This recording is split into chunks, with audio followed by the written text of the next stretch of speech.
Hi students, good morning. How are you? आज हम class 12th की बिजनेस स्टडी जो है, इसमें जो आज का चैप्टर जो है वो नेचर एंड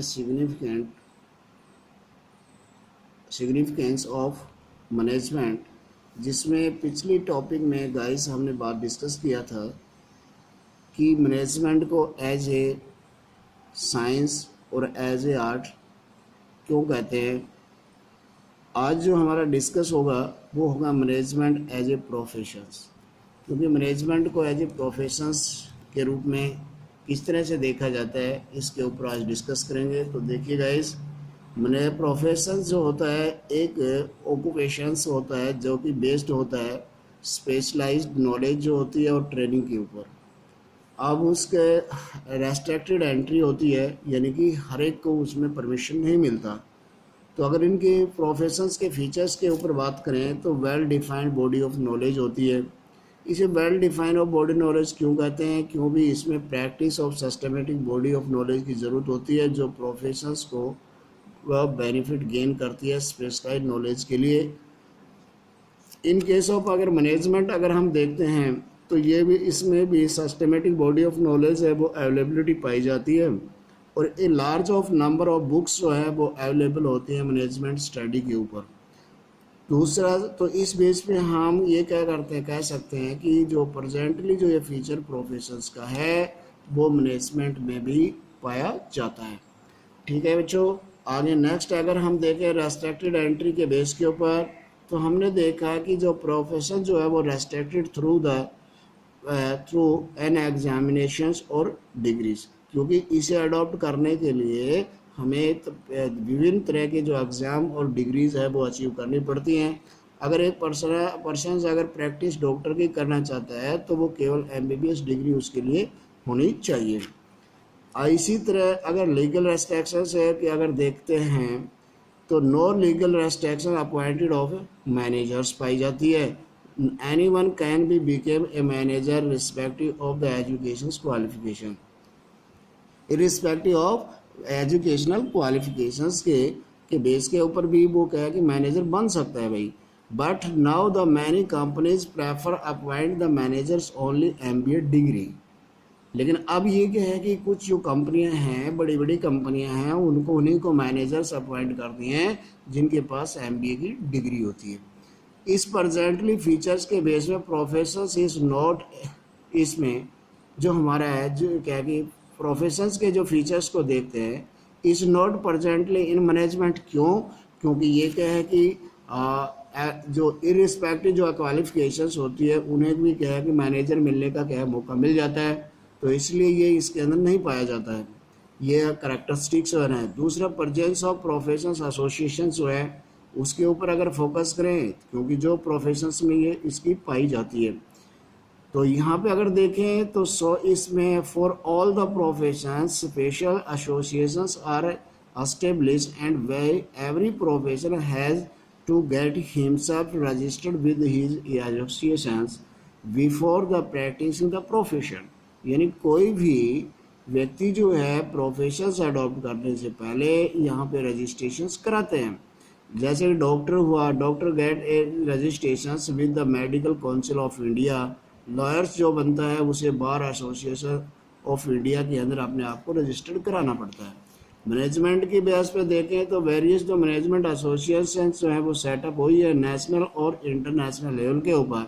इसमें सब membership rules and setup ethical code. For example जो हमारे पास इंडिया में AIMA न्यू दिल्ली है, national institute of personnel management at Calcutta. But legal जो अगर हम देखें, it is not compulsory for managers to became a part of this organisations registrations. लेकिन हम देखा कि इनके भी मैनेजर बनने के लिए इनसे रजिस्ट्रेशन होना ज़रूरी नहीं है, तो यहाँ पर ये भी है उससे मैच नहीं करती है भाई। दूसरे, इसके बाद में फोर्थ में अगर देखें तो एग्जिस्टेंस ऑफ एथिकल कोड जो है, एक प्रोफेशंस में जब एथिकल कोड जो होता है फिक्स्ड होगा तभी यह प्रोफेशंस है वो ऑर्गेनाइजेशन है वो कर सकती है। And the binding for all the professional snails for the of that professions. उसके साथ मैनेजमेंट में देखें, इट इज़ इसमें growing emphasis of ethical behaviour of managers, क्योंकि यहाँ पे यानी उसमें तो कोड के बेस के ऊपर उसे फॉलो करना पड़ता है, लेकिन मैनेज प्रोफेशंस में अगर देखें, मैनेजर केस में मैनेजमेंट में देखें तो यहाँ पर एथिकल बिहेवियर ऑफ मैनेजर्स है वो उसके ऊपर प्रोवाइड करता है। ऑल इंडिया मैनेजमेंट एसोसिएशन है drive A code of conduct, जो उसने जारी तो किया है फॉर इंडियन मैनेजर्स के लिए, but legally is not a compulsory for all the managers. लेकिन वैधानिक रूप से सभी मैनेजर्स के लिए ज़रूरी नहीं है आई इसमें AIMA के अंदर रजिस्टर्ड कराना, abiding by the ethical codes के लिए।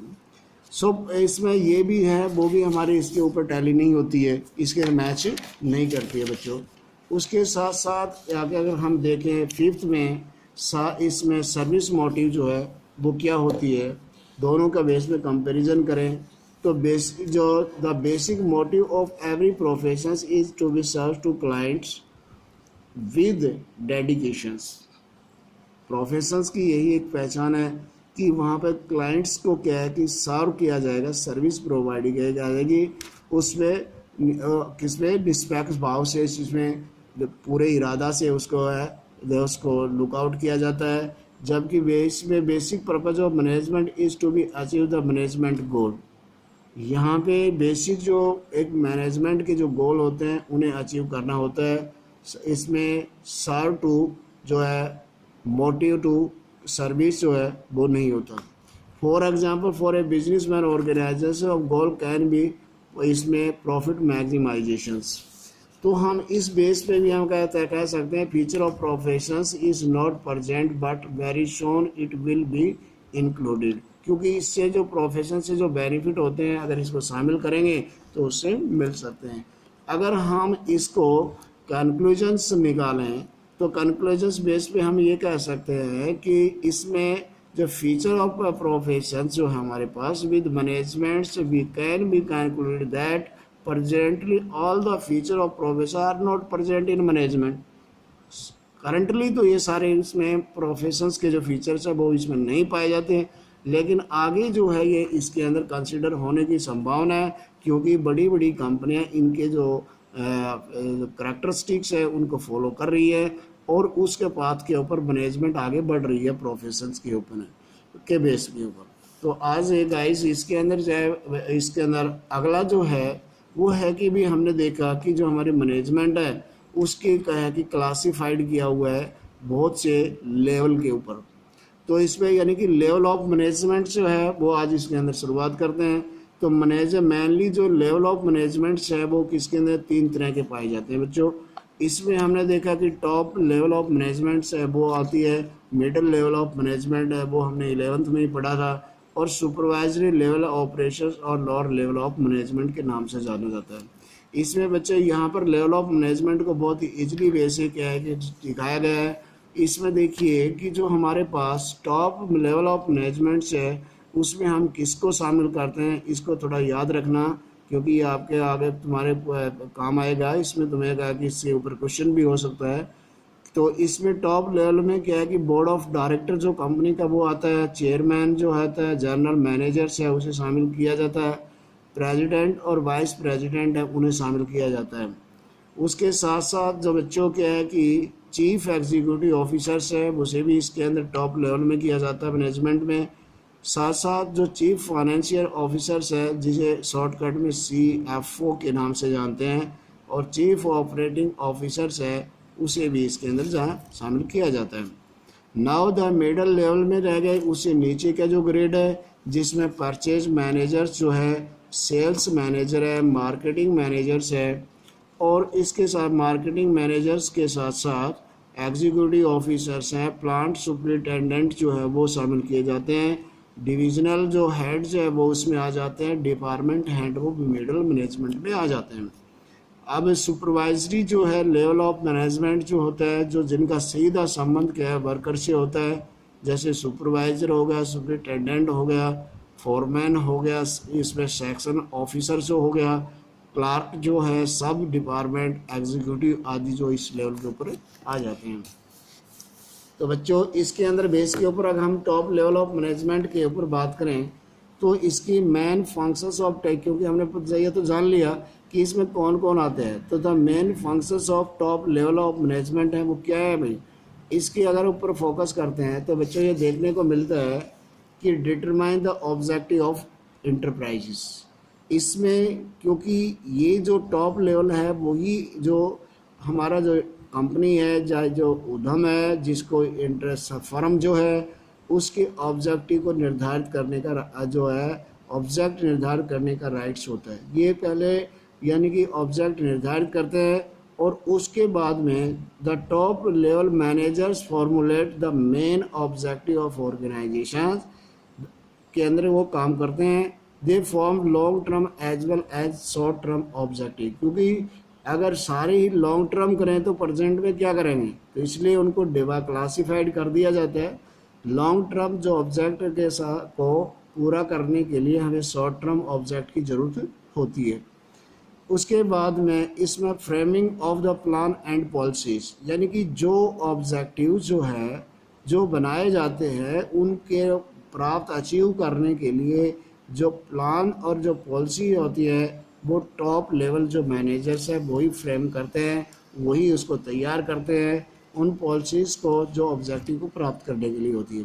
इसके बाद में हम देखें कि organiser object activities to be performed by the persons working at a middle level, top level management assign the job, यानी उन ऑब्जेक्टिव को प्राप्त करने के जॉब असाइन करता है, निर्धारित करता है कि इनमें कौन कौन सी जॉब क्रिएट होंगी और डिफरेंट इंडिविजुअल्स वर्किंग और मिडल, और इसके अंदर इंडिविजुअल वर्किंग और इसमें मिडल लेवल के ऊपर कैसे होगा।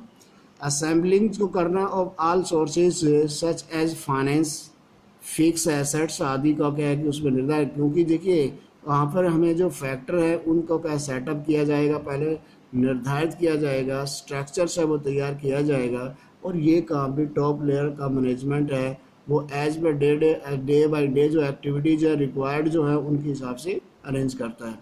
उन एसेट्स को अगर उनके पास है तो उनको वैसे, अगर नहीं है तो उनको ख़रीदा जाएगा ऑर्गेनाइजेशन एक्टिविटीज़ के लिए।